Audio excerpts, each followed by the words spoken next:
Hey guys, my name is Rai. Today, I wanted to go through how I did my plus 19 Priory on my Preservation Evoker. I think this key's changed a lot from last season, not only from the composition you play, but the route you choose, and as well some of the approaches you need to take with your new set bonus.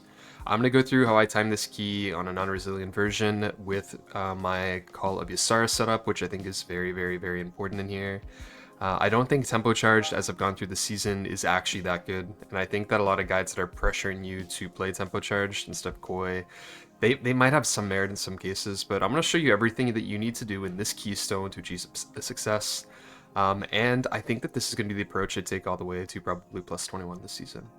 As we kind of get closer to Turbo Boost, I am starting to play my Preservation Evoker more. I have been barely vault filling, but I think that this key was a good kind of start to a more serious approach this season. I think going in here, I got a lot of inspiration to kind of start putting out a little bit more content as I get more gear. I think at this point in this video, I'm about 718 or 719. This is kind of pre-turbo boost numbers, so we are going to see some key levels higher, but anyway, I'm going to go through every trick that you need in this video to time this keystone. Right off the bat, you could see that I do forget that my mana oil is ticking down on my top right of my screen, although I have 5 minutes left. But we are going to be misery skipping the first pack in here. As you can see, our Demon Hunter comes up, uses misery, and we're going to be running through. If you haven't seen this route before, what we're going to be doing and kind of our goal is to skip that knight. You can play the knight in the first pull, and I think it's actually pretty good. However, if you do want to skip it and focus all your damage into the Guard Captain Solomon, this is the approach you need to take. Our Brewmaster is going to be wrapping the side pack here so it doesn't chain anything else and pulling all of this into Solomon. Kind of the approach you should take, and is if you watched my video from last season, I think I had the only plus 20 Priory timed on Preservation Evoker last season, and I followed the exact same kind of approach in this first pull. You want to make sure that you're using Obsidian Scales on the very first Shield Slam here, prepping your Stasis with that Tip the Scale, Spirit Bloom, TA, and Dream Breath, and making sure you can cover a lot of these damage events. You can see that I don't actually use Stasis right away on the first one, as I do opt to start prepping it on the second one. As I kind of get top tier, I'm going into that Echo, Lifebind, Stasis, Spirit Bloom, TA, and then Dream Breath at the end. Throughout most of this pull, all I'm really focusing on doing is as much damage as possible and using Temporal Anomaly on cooldown. If there's ever a time where anybody on your team takes some spot damage, such as like they take a shot, they stand in a trap, you do need to make sure you heal them right away. Make sure that you're rotating things on every single shield slam, including that Renewing Blaze, that Obsidian Scales, and alternating Zephyr and Emerald Communion. Remember, in the build that I am recommending, you do get a 20% health increase from that Emerald Communion, which is going to help you immensely from one-shots, and it's going to increase the output and throughput of your Emerald Communion. I'm going to pause here and just talk about this for a second. As well, as you can see throughout this entire pull, I constantly am putting echoes out on my party. The reason why I do that is for any time of damage event, even before that they do the Thunderclap from Guard Captain Solomon, I want to make sure that my team is topped. Echo, Bird Embrace, Spirit Bloom, and that Lifebind window is going to carry 5 seconds worth of healing to my entire team. You'll notice that that is a common trend throughout this keystone of dealing with short sporadic damage, is that I'm always prepping for that Lifebind. Lifebind this season is incredibly important, and it is a little bit longer of a cooldown than last season because we did lose our set bonus. With that in mind, a second thing that I want to note and talk about is how I use my Tip the Scales. Throughout this keystone, I'm using it quite aggressively, using it on Flame Breath quite often, and putting out those empowered effects for that Thread of Fate. In this composition, I do have 3 melee, which means that I have to be very careful and cognizant of the position and jumping of Chainmail throughout this encounter. As we do let Chainmail kind of come down, I need to be wary that I might need to use Cauterize or my teammates, and as well start prepping those Echo, Burn Embrace, Spear Blooms on my team. You can see that right now I'm constantly padding my team with those reversions, and this is a twofold kind of purpose. If you watch some of my other videos, you'll know that reversion is extremely good for keeping up Grace Period, but as well giving you charges of those Life Spark procs. Life Spark is one of our highest HPS possible combos with Lifebind, and as well you can see right there, and I'm going to back up a little bit, that this Call of Ysara effect plus Life Spark is basically an instant lay on hands to your party or a single target player. Watch carefully here as my DK drops really low. I have that Echo into Verdant Embrace kind of prepped, and I can easily just go ahead and hit a Life Spark on them. You can see that Life Spark instantly topped my Death Knight, and we're back into the encounter.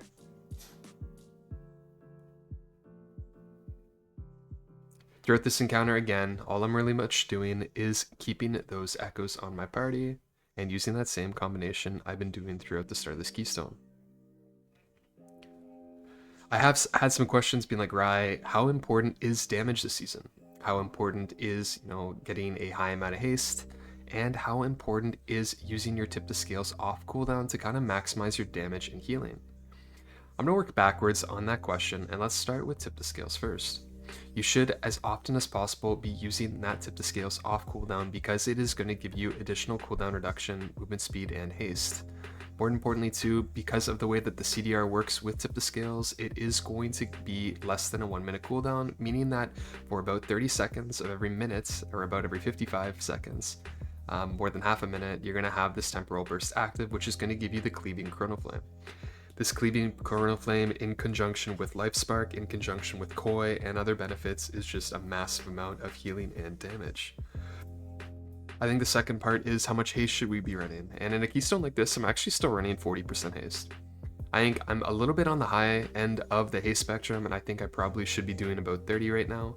However, as we get later in the season, I'm going to be experimenting more, but I think kind of the shocker is I haven't hit any walls, and I've pretty much been one-shotting a lot of my 19 keystones with this setup. And I think the reason why is haste compounds with this temporal burst. So the more haste you have, the more impactful you're going to get of this temporal burst window, as they are additive and not just multiplicative.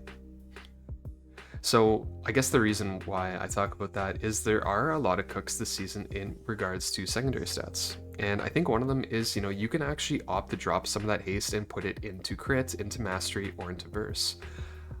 Like I usually talk about, I don't think that your mixture of stats on your preservation evoker matters that much. I would recommend at a minimum getting 25% haste, maybe even up to 30, and then going the rest into any secondary that you find to be useful. Mastery is our best throughput stat by a very large margin. However, crit does offer a lot of beneficial purposes this season, including keeping up that grace period reversion and being the highest damage outside of haste. I think this season, just because of how many secondary stats we are going to be having with stat scaling, I am going to be getting a little bit of versatility, and right now I'm kind of messing around with about 10%, but I do plan to probably keep somewhere around 35% haste, maybe, 55% mastery, a little bit of verse, and the rest into crit. As we kind of finish up this pack, I am going to be talking about how we do the second mini boss in here, which I think has been a pain point for a lot of evokers. I'm going to show you my approach, what I consider to be my personal best in sort of cadence, and as well kind of talk through what some of the things you can do when approaching a mini boss like this. Most importantly, you really want to be relying on that Echo, Echo, Echo, Burn Embrace, and Spirit Plume combo. However, we're going to talk about some uses of Stasis, Tip the Scales, Emerald Communion, Rewind, and Lumithar's Living Silk. I'm going to pretend like we have absolutely no raid cooldowns. In this group, we do have a couple. However, for the most part, you're not going to have every raid cooldown, and I don't really want you to think about your plan of using the same composition as I do, because this is a pretty scuffed comp. We're going to go in here, and immediately I'm going to set out that temporal anomaly to make sure that I get those grace periods in my party. Immediately what I do on the first heat wave is I use Renewing Blaze. This allows me to not dispel myself and choose to dispel another team member. When I can Renew Blaze myself, this entire damage event is going to be healed back up and split through Lifebind, while I can choose to dispel one other person in my party. And what am I going to do? You guys are going to see the same combo. Echo, Echo, Echo, Burn Embrace, Tip the Scales, Stasis, Spirit Bloom, TA, and that Dream Breath as it comes up. And my team is stopped. Look how healthy we were just on the very first set. We did have a DK AMS, I did dispel one of my DPS players, and now we're back into regular order of ops. Echo, Echo, Echo. I hover for a little bit of DR. I tip the scale, I release my stasis. I dispel one of my players late if I need, and I just heal up my team. I think there is a weird kind of inflection point here in deciding whether or not you want to actually dispel a team member, but I would recommend that if you never have scales or Renewing Blaze, you dispel yourself, and if you do have either of those things, you dispel a team member that has no defensive. So now that we've gone through the first two with just Stasis and Tip the Scales, I want to start thinking about Emerald Communion, Lumithar's Living Silk, and Rewind. Echo, Echo, Echo. Lumithar's Living Silk, I Dispel myself, and I hit Emerald Communion so I get the most possible healing transfer onto my team. I throw out a couple reversions there, I press a TA for those reversions and that Grey Spirit effect, and now I'm into Echo, Echo, Echo, Burn Embrace, and I have that Renewing Blaze ticking so I Dispel my Demon Hunter. I think I could have gotten away very easily without pressing that Rewind, but I did for fun as I won't need it for the next couple minutes of the encounters. As you can see, that made that mini boss very, very, very easy, and I had more buttons if I needed to. I had Rescue, I had another charge of Tip the Scales coming active, and if I really needed to, I could have called for things like Darkness, like Blur, like Nether, Icebound, but my team managed to get through that entire pull without using a single serious defensive, which is pretty cool. I think a combo that you could recognize too in there is I did throw some of those Kois into Life Sparks, which does instantly top my team. As we kind of get into Emberlands here, you're going to notice a trick that we do with our Brewmaster is that his Ox statue is going to be baiting all these Lynxes, which means that we can all stack right into melee and be able to heal and do damage on this mini-boss. Remember, the most important thing when fighting Emberlane or Emberlands is you want to be dispelling your tank, and then you're going to be using those same combinations. Echo, Echo, Echo, Burn Embrace, Spirit Bloom, and putting them in conjunction with your Stasis. A nice thing about this is this does mimic the way that this boss was set up in Season 1. So if you're very curious and struggling with this Holy Radiance, go see my video from last season, I think I said Season 1, Season 2, about how to heal this Holy Radiance properly, and it's going to be identical to that Cadence. As you can see though, I don't really have too much of a problem. I do get Stasis and Tip the Scales back on this mini-boss, and I'm able to use both of those things to top my team. I did release that Stasis in the same window there, so now that on this next AoE, I am going to be going into that Echo, Echo, Echo, Burn Embrace, Spirit Bloom, and this time substituting with that Lumithar's Living Silk. As you can see, I hit Big Spirit Bloom, I go into Lumithar's if I need, Burn Embrace, Life Bind, and my team is topped. This boss, I'm not going to talk about too much, because I think from a healer perspective now, this went from being a very challenging healer encounter to a pretty easy one. And I think I might skip through some of it just for kind of conversation's sake, but you know, we can also talk about some other press things this season I've noticed. I think that throughout my keys, as I've only been doing, you know, anywhere between 4 to 6 keys a week, I think last week I did finally manage to vault fill. I've noticed like a lot of cool tricks this season, especially to do with timing and Tip the Scales. I have messed around with certain builds, including the double time dilation build, and however, it's always like keep resulting back to this Koi build, which I just think is so brokenly powerful that I think if you're not kind of playing it, you're trolling at this point. I think that in conjunction with that, one of the things that you should be considering is playing that time convergence over double time. I see that on, you know, Murloc IO that a lot of evokers are still playing double time, and I think that this is a complete waste. If you think about how often we get Tip the Scales up this season, if you're playing time convergence, you're going to be getting 5% in very frequently. I think this season compared to last, I had almost like a 40% uptime on time convergence, which is 5% intellect over any encounter. So things like Oppressing Roar, Stasis, etc. These are all very, very, very valuable, considering 5% intellect is a ton of damage and healing. I think second of all, to kind of address the double time issue is that it doesn't actually provide any value. It's almost completely worthless. We're not playing like around Dream Breath much anymore. Dream Breath is a very, very low portion of your healing. I'd say there might be a good argument to actually play it if you are playing Koi, but even playing Koi, I think it sims a lot less, it does a lot less, and it's just not a very good talent. So for those of you that have seen kind of that split on Murloc IO, if you actually go and sim it out, time convergence is actually insane. 5% intellect is more value than a combat potion right now, and especially when you hit Tip the Scales, it's going to give you a ton of damage and healing. I think for the most part, I really enjoy Preservation right now. I think this is the most fun that it's been, this expansion with this tier set, and I think it's really powerful. I think that the TA shields we provide are really neat, and I think too it's kind of been fun showing random groups and pugs how impressive Preservation Evoker is. I think compared to before where you kind of had to constantly fight that battle of saying like, hey guys, we're good, Now it actually feels like we're good, and we can do a lot of things to be able to help our team.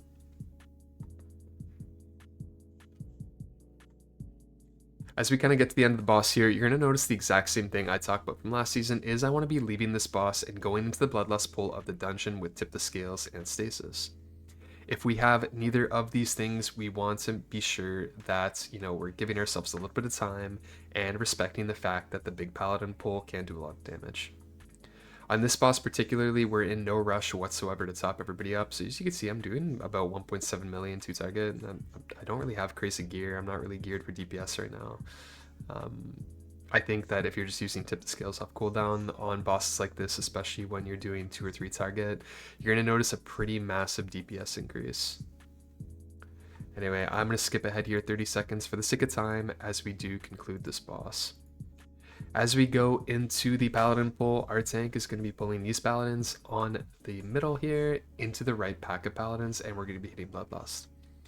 On plus 19, currently at the time I released this video, it does almost one-shot my team from a Divine Tool. So you should check websites like Not Even Close and make sure that you are alternating things like Zephyr, Obsidian Scales, Hover DR, and Emerald Communion to make sure that you live these Divine Tools from these Paladins. I know that at one point, the first time I came in here a couple weeks ago for kind of a fun key, I think I was like 712 at M level, I was Pikachu shocked face when I got one shot by the Divine Tool. So now that I came in here, I think I do live them natty by about 200k, but you're going to see that every single time one of these rotations of the 4 Paladins starts to cast, I am either hitting that Hover DR, that Rescue, or that Obsidian Scales. This pool is so easy on Prez if you get the hang of it, and it's a ton of fun. I think this is where we really shine in this keystone, and I think last season I kind of felt the same. You're going to see that for every single time that we have these Paladin AoEs kind of coming out, you're going to see Echo, Echo, Echo, Burn Embrace, Spirit Bloom with that Tip the Scales, and we're going to be in Life Bind. One really important trick here is that with this much haste, you're going to see that my Life Bind also gets caught by my Dream Breath for that second set of tools. As we get into the third one here, I'm going into that Lumithar's. I Echo, Echo, Echo, Burn Embrace, release my Stasis, and my team is topped. Now that we've been through the first 4 set of tools, now we're going to be setting up for the next one. As you know, I used that Obsidian Scales there. I'm going to be hitting that Zephyr or Obsidian Scales here to make sure I live. I hit Zephyr, and I go into Emerald Communion. That Emerald Communion is going to kind of tie me over with that 20% health increase, as it's going to also be paired with Rush of Vitality in the Evoker tree. I think one of the nicest benefits of playing Koi is you get Rush of Vitality, which gives you a 20% health increase for 15 seconds, which is pretty invaluable in keystones like this. It's not only going to increase the healing you do, but as well increase your survivability.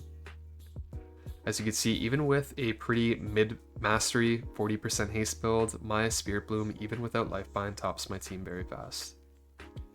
Again, Echo, Echo, Echo, Burn Embrace, Spirit Bloom, and my team is topped. Another cool trick is, in what you'll probably have seen there, is I actually did my Life Bind ramp and just used Tip the Scales on Fire Breath for damage, and even with that just Fire Breath, it was able to convert all of my healing into Life Bind, and my team was topped just from that. As you can see, I'm hitting that Hover DR, I'm hitting Rewind there because I want to hold on to that Stasis for the next pull, and anytime one of these Paladins are casting their AoE, I'm just going to go back into that Life Bind ramp with Echo, Echo, Echo, Burn Embrace. And this time here, I'm using Lumithar's, hitting Stasis, hitting Spirit Bloom, TA for that shield, Dream Breath, and my team is topped.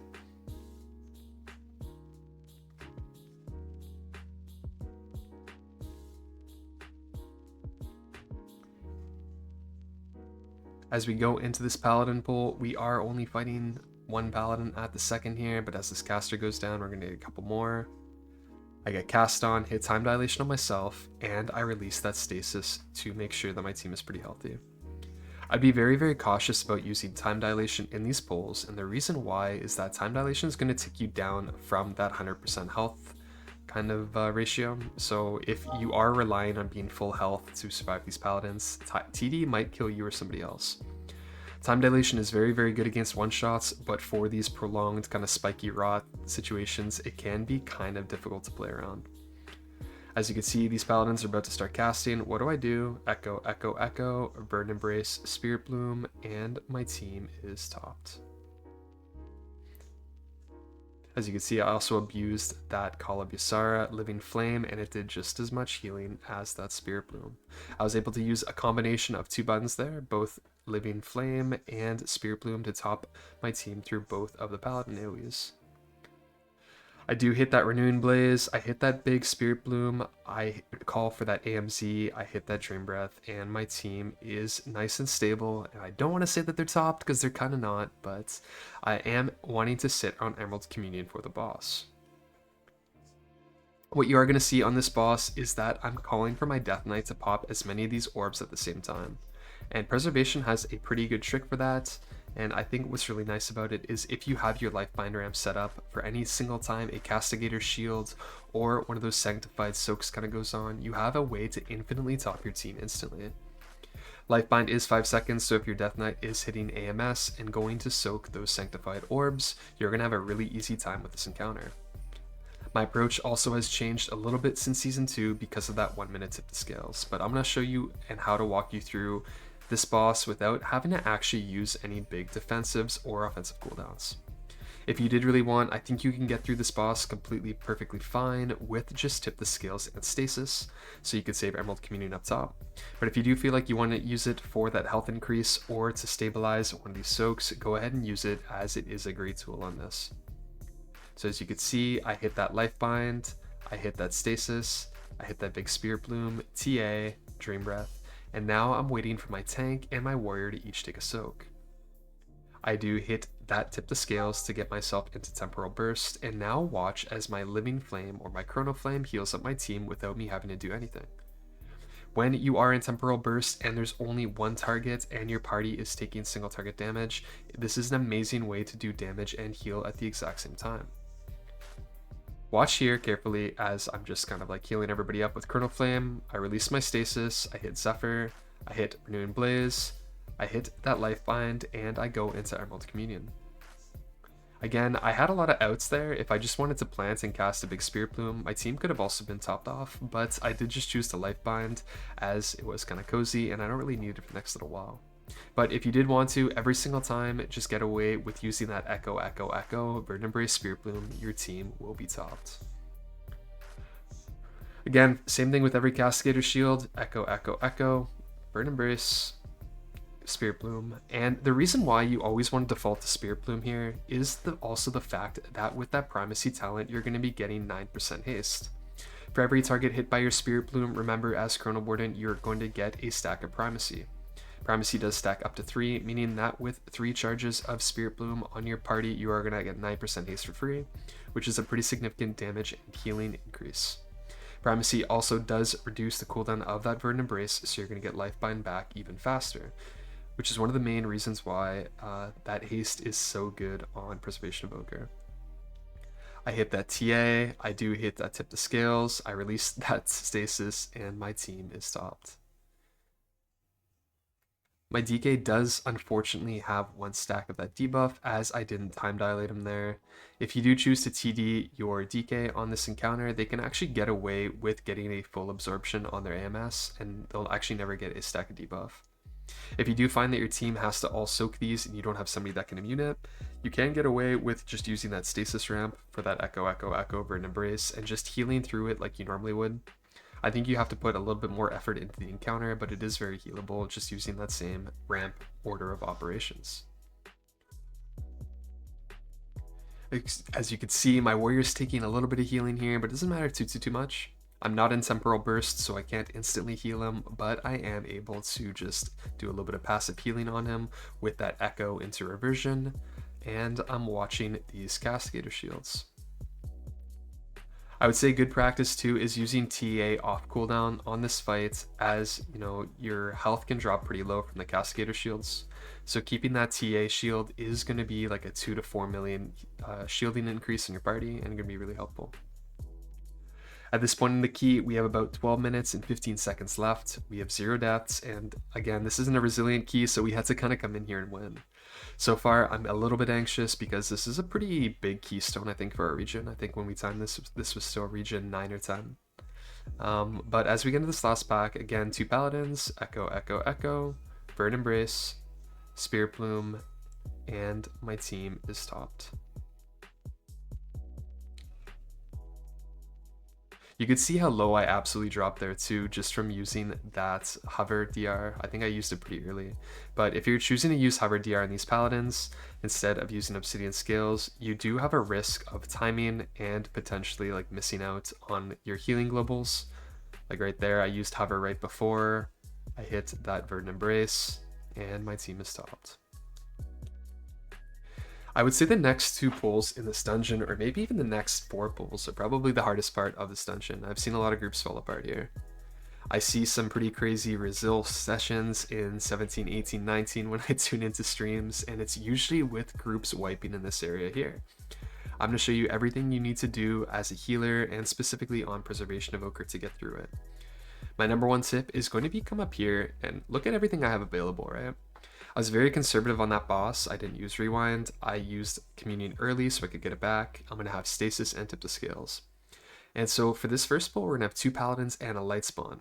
So I'm going to have to do everything I can to make sure that I can keep my team through, Exploding Footmen, Light Spawns, and Paladin overlaps. This is going to include using things like Lumithar's Living Silk, Zephyr, Obsidian Scales, Emerald Communion, Renewing Blaze, etc. But I would say that this pack in particular, you can use absolutely everything on because you're going to have time to get things back before the middle pack. As you can see, I hit Blaze and Scales and Stasis and TA with that Tip the Scales in this first pack. And I ramp as much as I possibly can because if I get cast on or I die to that Paladin plus Light Spawn combo, my team's just gonna die. Like there's no way around handling it, so you need to be very, very, very careful with that first overlap. Again, Echo, Echo, Echo, Burn Embrace, and now I'm gonna be releasing that Stasis. Echo, Echo, Echo, Burn Embrace into that Lifebind window, and just topping up my team with whatever buttons I have on hand. As soon as one of these Paladins die or that Light Spawn dies, your time is going to get a lot easier in this pull, but you need to be very, very cautious around those overlaps. Again, now you're going to have these exploding kind of footmen. As you can see here, I did manage to get a rescue off to barely save myself last second from that footman AoE. This is stoppable through things like stun, so you can call for shockwave, leg sweep, pretty much anything, but if we want to rewind that back, look at how close I actually got to dying here. So you can see that these footmen are really low. This footman AoE kind of goes off. We drop really low, and I go for the rescue into Lifebind here. And I do have Lumithar's Living Silk up, which I do really want to save, so I go into that Emerald Communion, and it barely keeps us all alive. This was a pretty insane play on my end, I thought, and it did manage to save us from having some pretty unfortunate deaths, which I think could have cost us the key. So as we kind of get up in here, we are going to be pulling, I think, the more easy kind of recovery pack in here, which is going to be 1 Paladin plus 1 Light Spawn. As we are fighting 1 Paladin and 1 Light Spawn, what's going to happen is we do also have to deal with 3 casters. Again, I wouldn't disrespect this pull, and anytime anybody's fixated by a Light Spawn during the Paladin AoE overlap, you're going to need to make sure that they have something big. If they don't have a defensive, if they don't have Shadow Meld, you're going to need a time to outlet them. Unfortunately, in this case, our Demon Hunter did hit that meta on top of that TD, so now I have no TD and no Nether on my Death Knight, or my DH. As he gets targeted again, he does hit Blur, but he doesn't have Shadow Meld for a second. But look how many globals I'm spending on making sure that my team has 100% health, as opposed to spending globals on damage. I might, at this time, in the key, I would say that healer damage is completely worthless because all you really care about are your DPS feeling safe. If your DPS don't have to spend time in defensive stance, in Nether, in bear form, etc., they're going to be doing more damage, and this pull is going to be going faster. So if you're worried about min-maxing globals like that Disintegrate or that Kernel Flame, you're completely playing this area wrong. The number one hint that I can give you to being a good healer in keys and to being trusted is making sure that you have your team at full health always. Nobody really actually cares about healer damage. It's a nice bonus when everything is going good, but it's a complete waste of time when things are not going good. If your team is dying, even one death is not worth the extra 200k DPS you put in overall. So make sure that your team is alive first, and then worry about your healer DPS after in your downtime. As this mage dies, we are waiting for the path to be in a favorable position, so right now, unfortunately, we do have to pull this all together, which does mean that we are going to have 2 light spawns back to back. As these mobs start to die, you're going to see that I'm going to be completely focused on making sure my team stays alive through these light spawns. Again, my goal here is I do not want to use rewind. I only want to be using my defensives that are going to be able to keep me alive here, and making sure that my team is at 100% health for any conjunction of bolt plus light spawn beam. We did get really lucky on that beam as my demon hunter did manage to meld it, and I'm really hoping this last beam does not go on me. I would really like to save a charge of Obsidian Scales and Renewing Blaze for the mini boss, but I don't think I get that lucky. I think I do get one at the end. I do hit Time Dilation on my Demon Hunter on top of Blur because we were having ads explode, and now I'm going to be making sure that I'm saving as much resource as possible for the mini boss.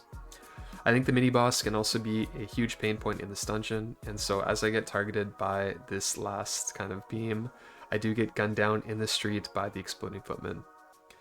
This was the only death in the Keystone, and pretty tough as I made a really bad judgment call. I think I really wanted to save one charge of Obsidian Scales, and I thought that I could live, but unfortunately we didn't get a stop on the footman, which was my ultimately death in the end. As this light spawn goes down, I'm at 33% mana, and I'm starting to hit those disintegrates trying to get myself top. I do manage to quickly get a quick drink here, quick sip, and we're going to be into the lust pool of the dungeon. If you watched my video from last season, you'll know that this approach on Preservation Evoker follows you staying in Lifebind as much as humanly possible. My first 4 globals are going to be those echoes into Burn Embrace, that Stasis, that Tip the Scale Spirit Bloom, that Temporal Anomaly into that Dream Breath. Once I have all of that rolling, I am just going to be alternating going into that Lifebind window.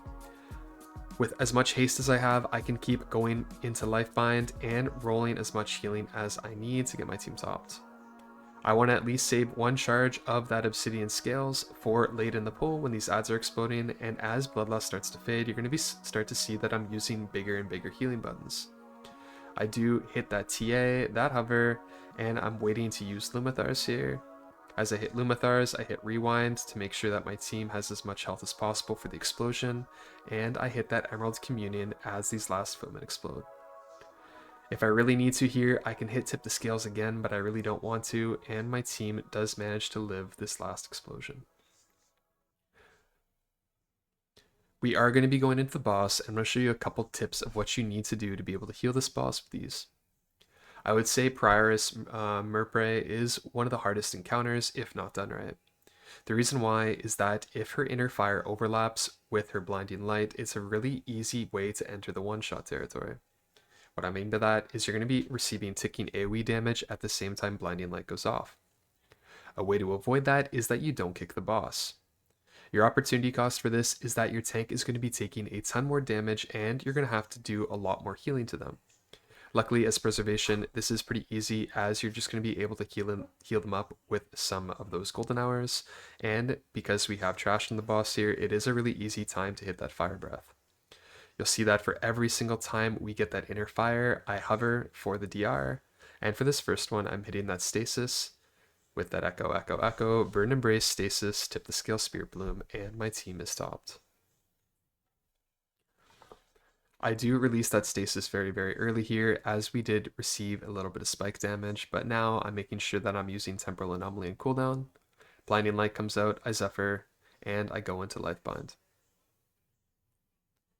I would say that kind of the goal is throughout this inner fire is that inner fire ticks for every 3 seconds. So you can time your healing spells quite well if you want to use stuff like Lifebind or Spirit Bloom to be able to top your team. At this point now, all I'm doing is keeping that TA out for a little bit of a shield. I'm turning around, alternating defensive such as Lumathar, Renewing Blaze, and Obsidian Scales. And you could see I used that Life Spark proc in conjunction with that Koi to top my team. As the boss is nearing 50%, we are going to be transitioning into the last phase of the fight. Remember, at this point too, you want to make sure that you have a little bit of firepower for the next phase. However, you might be kind of dry just because you're just exiting the lust pool. This phase is very easily handled by that Echo, Echo, Echo, Burn Embrace, Spirit Bloom, TA, and Dream Breath. As we kind of get up top, you're going to notice right away that I don't have Tip the Scales as I've been using off cooldown, but I do have Stasis. I'm going to be using that Echo, Echo, Echo on my team, going into my regular healing ramp with Stasis, and then whenever I think I need it, I'm going to be releasing it. This phase of the fight should be a little bit challenging, as you're going to have to deal with the ads coming in here, you're going to have to deal with the ticking AoE, and as well the overlaps at the end of this fight. Unfortunately, at this point, you might have overlaps with that inner fire and that blinding light, which means that for every single time Prioress does cast a blinding light, you're going to want a big either healing or defensive cooldown. My recommendation is that you alternate things like those Obsidian Scales and Renewing Blaze, but I also wouldn't recommend that Renewing Blaze is enough on this encounter. I'd recommend using things like Lumathars, like Zephyr, and putting them in conjunction with one of your other healing spells. Again, this is a boss where Emerald Communion with that Rush of Vitality talent taken on the left side of the tree is amazing, as it's not only going to heal you through the entire Blinding Light and Inner Fire combo, but it's going to give you 20% effective health as well. Echo, Echo, Echo. This time I don't have Obsidian Scales right away. I go into that Emerald Communion for that 20% health increase, and you can see just with Lifebind, my team is stopped. As the boss is reaching the end now, I do have that Lumathar's Living Silk available. I do have that Tip the Scales coming up in 10 seconds. And I have Darkness and AMZ for my team if needed. I go into that Echo, Echo, Echo, Stasis, Spirit Bloom, TA, Dream Breath, and now I'm going to be using that Lumathar's on the overlap.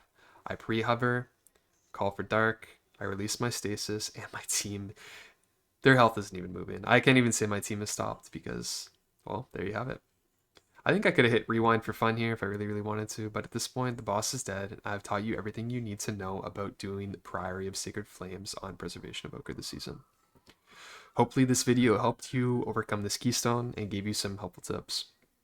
Again, I'm looking forward to, as we get into Turbo Boost, posting a lot more content, as now the season's actually begun. Anything before this point, I would consider a little bit to be nil or null, as, you know, we're a far away point from max gear, and all the strategies are just starting to come out from MDI. If there's anything you think I missed, any questions you have regarding my build, or this run, or anything to do with Preservation Evoker, feel free to drop something in the comments below or in my Discord. I do hope to stream more regularly in the next couple weeks, maybe after Canadian Thanksgiving and into Turbo Boost Part 2, and look forward to sharing some more content with you guys. Thanks for all your patience, thanks for the support, and I'll catch you guys in the next one.